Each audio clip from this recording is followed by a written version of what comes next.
Okay, I just weighed at the cat scale. As you can see, I'm 880 pounds over on my rear axle. I must move the rear axle. No problem. This is a utility trailer that I'm pulling.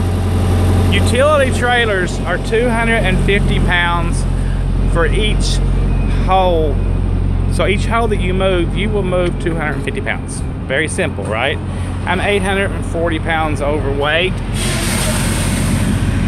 You can see where I'm at. 1, 2, 3, 4. I'm in the 5th hole, which is legal for most states, for all states actually. But barring the bridge laws, which I'm not going to worry about in this instance, I will have to. What I do is I mark my trailer. This is where my starting point is, so you can't get lost. That's where people have problems.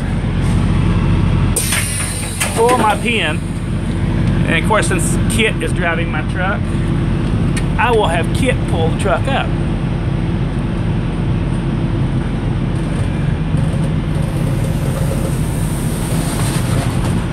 Okay, 1, 2, 3, 4.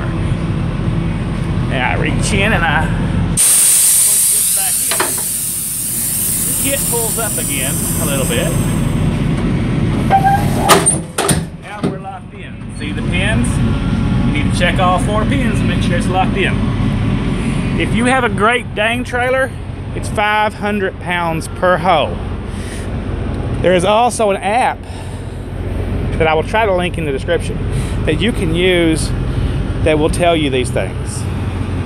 Now I'm totally legal. I could spend another $2 and reweigh, but I know that I'm legal, so I'm not going to reweigh.